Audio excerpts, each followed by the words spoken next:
Hmm. Why the love craze? Why the feeling that all you need is love? Because what's love? Love is about me. Love is about me feeling connected, being loved, or loving.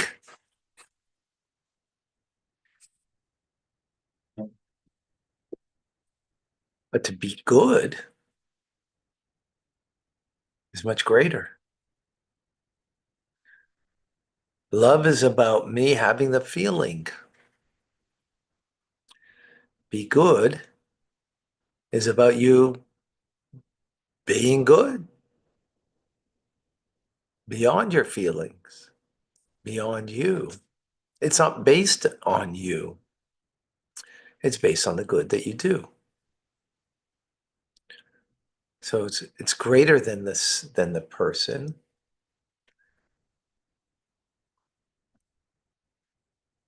It's the good that is beyond the individual. Love is about the individual and their feeling of love. After all, love is a feeling. So it's about the feeling that you have. To to be good doesn't um, necessarily mean that you feel good. To be good, to do good, doesn't necessarily imply that. Because that's not the objective. It's not to feel good, but to be good. Feel good is like love about me. So all you need is love is really saying, all I need is to feel good about me. And with love, I feel good about me.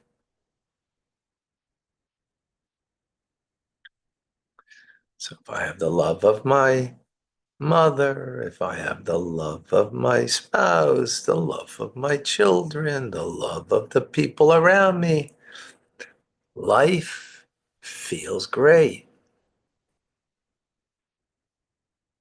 Not that life is great, it feels great.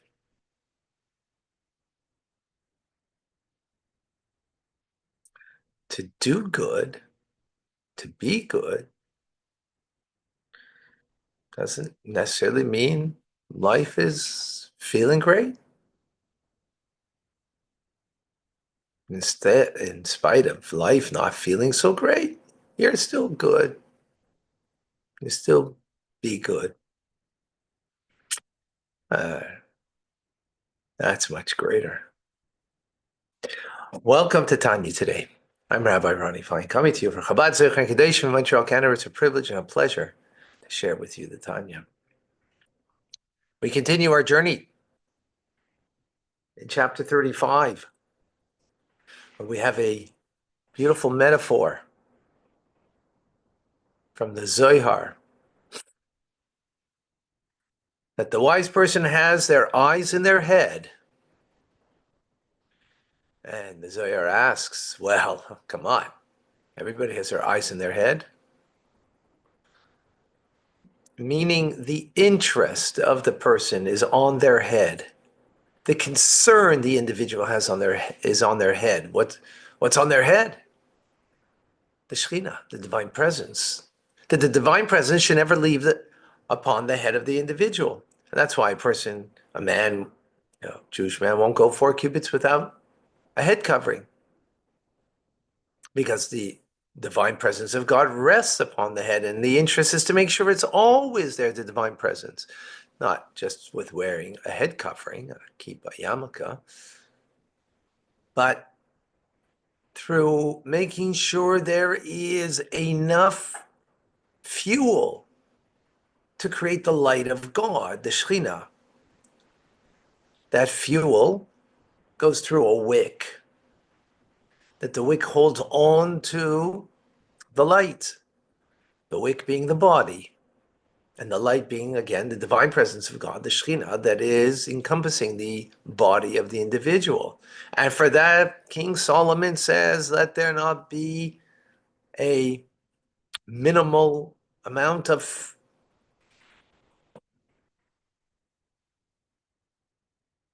fluid, of fuel that will fuel the light. And that is the olive oil, right? The oil. And that oil is good deeds. So we began yesterday the discussion in this, that why is the metaphor, the oil,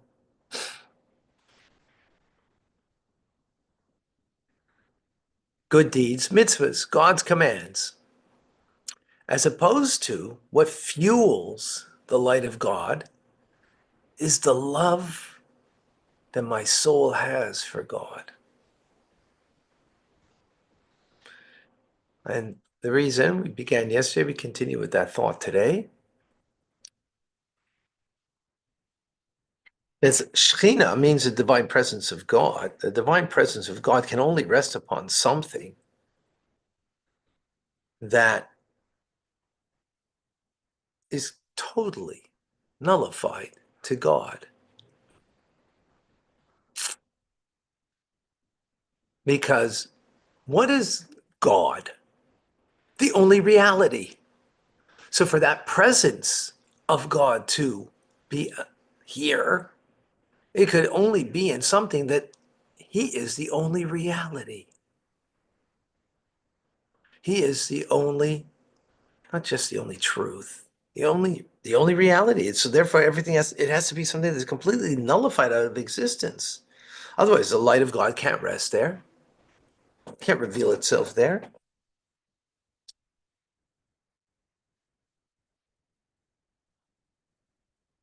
Is that point well taken?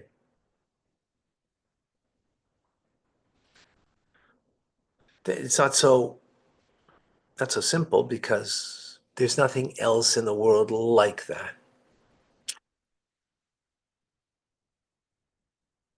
That there's only the one reality, and anything, and that one reality, the only reality, can only exist when there isn't a thing there.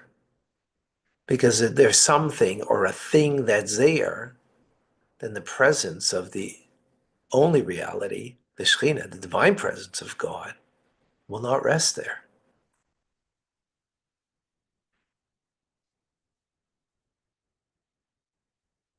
And that's why even a perfectly righteous individual, their love of God in and of itself, even though they have a love of God in their soul that they reveal,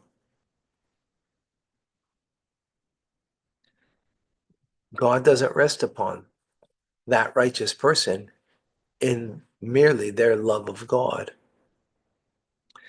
Because to love God implies there's me loving. That means there's a me there. So the Shekhinah can't rest on me.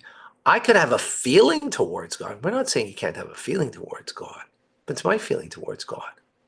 Or the righteous person, better, their feeling towards God, which is enormous. But there's the me that's feeling.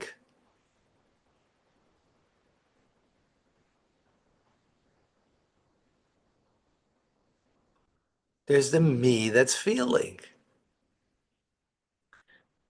right? Which we're not taking that away. We should feel towards God, right?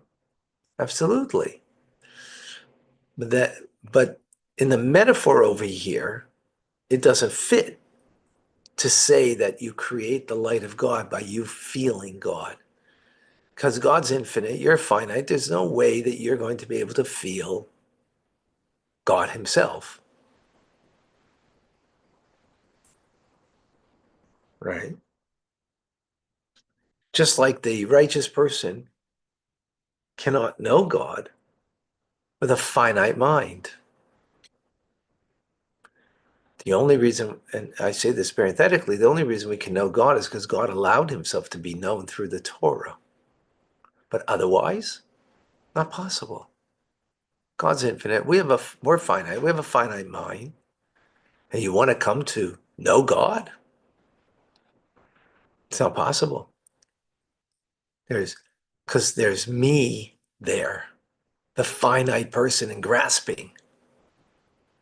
Whatever I'm going to grasp is it's going to be limited. And therefore, I'm not going to be able to, you know, as no thought can really grasp him. Again, the only reason we do grasp anything of God is because he allowed himself to be grasped, because he put himself into Torah. He put his divine will and wisdom into Torah, and through that we can know him. But outside of that, no, not even the righteous. And just the concept of me knowing means there's a me that's knowing. Means I'm not nullified. I'm not right. I'm a thing. I'm a person. Which, you know, not a problem with that. Just need to appreciate that that can't be what creates the light of God. The only thing that can create the light of God, because that God should rest upon me, rest upon you, that his divine presence should be encompassing us like the flame that's held by the wick of the candle, or is when there's something that's a non-entity that's only a reflection of God. And what's that? A mitzvah. Because a mitzvah is the will of God. All a mitzvah is an expression of God's will, of him. It's not a thing for itself. So when you look at tefillin, I'm like, oh, tefillin's a thing. It's not a thing. It's God's thing. It's his will. It's an expression of him. My love, or the righteous person's love of God, is not an expression of God. It's an expression of me towards God, which is wonderful, but limited. You can't not create the presence of God. It can only create a presence, a limited presence of my feelings towards God in me. But the mitzvah is an expression of him. Oh, it's his wisdom. It's his will in a manner that doesn't conceal him. When you look at tefillin, you look at a Torah, you look at any mitzvah, it is nothing but, not a thing, nothing but an expression of God. Oh, so now we understand how that's the fuel that creates the light of God in my life. Doing good deeds, doing the mitzvah, doing God's thing that's an expression of him, brings him to encompass me. His light that is upon my head. And that's what my concern is, to make sure that I'm always doing a mitzvah so I can have the light of God encompassing me.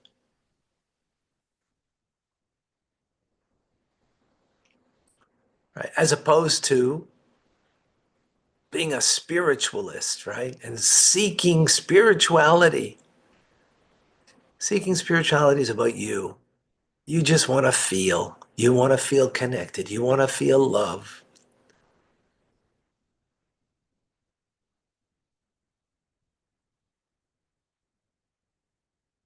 Which we need to understand that that has its limitation, right? You can feel your love, but know that that's not got to do with God and God's will and wisdom. It's got to do with you. Very powerful idea. So if you want to have the Shekhinah, the divine presence of God, encompassing, seek the fuel of a mitzvah that will fuel it, as we're doing now, the learning of Torah. Or like we did before, prayer, or giving charity, or making a blessing over kosher food that a Jew would eat, and so on and so forth. Very powerful.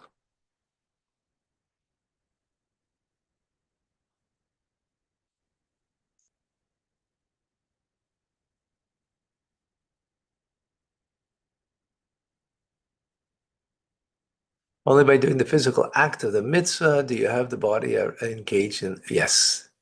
Yeah, we're going to get more into that. Yeah, absolutely correct. Mitzvah is an end in itself. Yeah.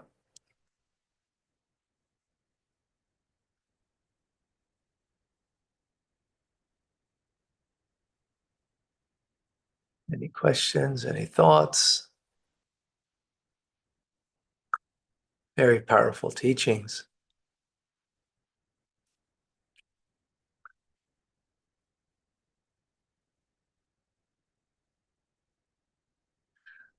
May our learning protect all the soldiers who are in battle now. And may all of the evildoers be destroyed once and for all. It's enough already. It's enough already.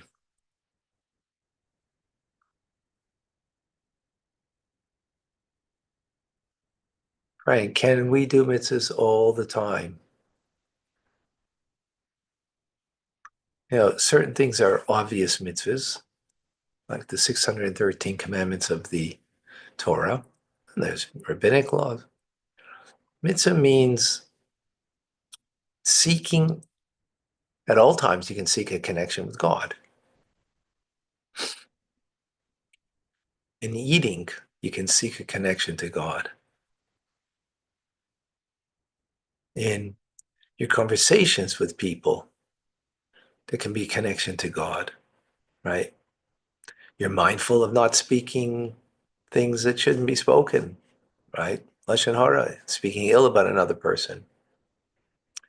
You're mindful of saying something that will be uplifting for another individual. Do you recognize that, hey, God brought me in contact with this person for a purpose, for a divine purpose, not just for my benefit, for a divine purpose. And when you recognize that, you seek what's the divine purpose here. Yeah, can we do mitzvahs all? So in that way, you're doing mitzvahs all the time, right? Meaning, at all times, you're finding the connection, the divine connection. Again, sometimes it's very obvious, when it comes to time to pray, it's an obvious, oh, okay, now I got to do this. Comes time to learn Tanya, well, obvious. That's a divine connection. But then there's going to be the in between times, where we do our thing. So is that thing a thing that is connected with divine will? So in that sense, it's a mitzvah. Like the word mitzvah has many layers to the word. One is command, God's command, right? And that could be a biblical command because that's God's openly clear command. But then there is the unclear command, right? But is that not just the same a connection? It is. Yes, and that's Liba. Because women are considered holier than men, women don't need to cover their head as a reminder. Correct. Yes. A man needs the head covering to remind them that there's something greater than them. because the male ego can get carried away with itself and thinking that there's nothing greater than me. That's the male ego. Woman is naturally more humble, you know, if you will, just on a physical level. Man is bigger, stronger, right? Woman is shorter, weaker. Some people might not like that statement, but hey, it's a fact. And it's not a negative thing. Being shorter and weaker makes her more humble. You're big and tall and towering, and you feel your macho, feel your ego. So yeah, just interesting. Which is greater, Torah study or the acts of kindness? Torah study that brings you to kindness. How do you like that?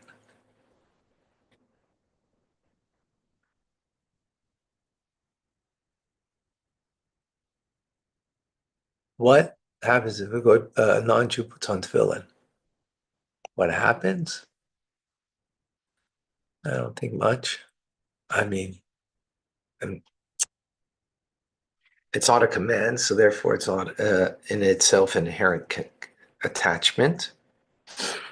Only when it's a command there, it's an inherent attachment. Um, but does a person have a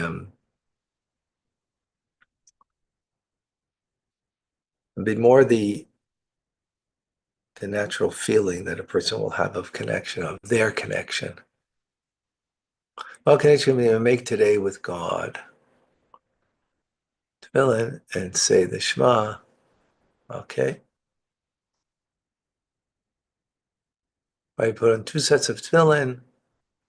Oh, Jews love to debate. So this is a debate of the order of the parchments in the tefillin. We love to debate everything. So Rashi and Tosfos have a debate. We know which four parchments are put into the tefillin, but wasn't given. It wasn't derived. It wasn't. It wasn't received or derived. What the order of the tefillin are, the parchments. So there's a debate about that. Why do women not put on tefillin? So as we explained, as was mentioned earlier, because the women have a more natural sense of connectivity and don't need tefillin and other things to make that connection. Really what it comes down to is very simple. Everything in the universe is, everything in the world has a duality to it. Up, down, right, left, dark, light, right? There's a duality. And that duality is expressed in male, female. Which one's better, up or down? Right, left, dark, light.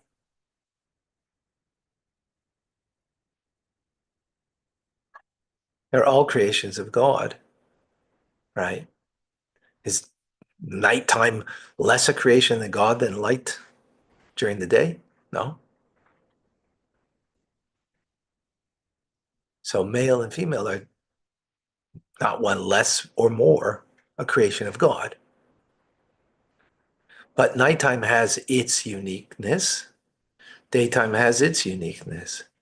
Up has its uniqueness. Down has its uniqueness. Up is about bringing what's up there and bringing it down here. Down is about going up. And each one has a virtue. So man is the giver, up. A woman is the recipient, going. A man is the giver. So he goes out, tills the soil, and brings the raw goods. And the woman is the recipient. And then she brings it up into something that's edible and meaningful. So they have two different um, paths, two different spiritual paths. And as a result, in the spiritual path of from up down to bring godliness, from up to bring it down, that incorporates certain mitzvahs that are not incorporated when the mitzvah, when the divine service is from down and raising it up, right?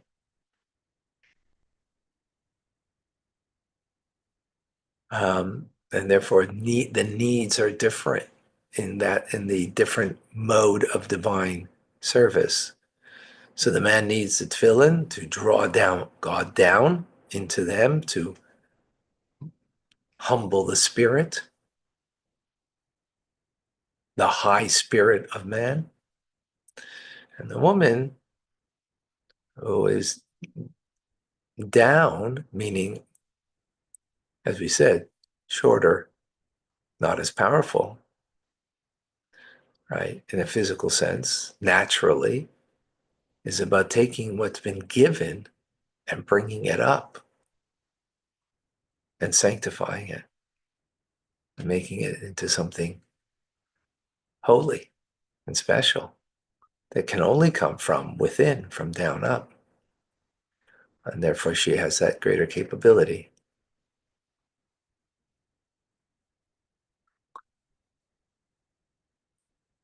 I hope that's clear, Jeff, and to everybody.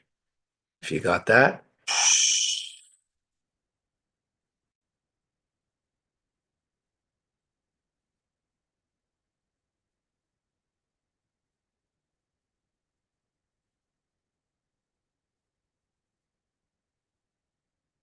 John, does our Torah study connect us with every Jewish soul to the Ein Sof light? Yes. Vicky, being connected with God and feeling the love leads to giving that love to others. Yes, correct, Vicky. We're not saying not to feel love towards God, of course, but it can't remain there, right? It has to express itself in the mitzvah, what God wants and needs from us, what He wants, His will, right? Not my feelings. Can't remain there. How can a physical thing like a piece of a cow skin be a mitzvah? Great question, Jeffrey. You know how it can be? Because God said so. You're right, from a human perspective, we would never think skin of an animal. Now you're going to make from it tefillin, you're going to make it a parchment to write a mezuzah and fulfill a mitzvah. Who would ever come up with that? You see that humans don't, because humans can only feel themselves in what, from their context. God says, this is what I want.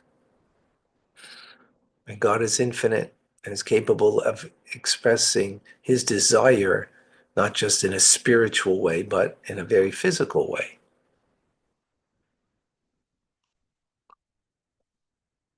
Beautiful. Jennifer on Instagram. San Zebra Teacher. Ooh, Rivka. I don't know, okay. May our neshama go from strength to strength.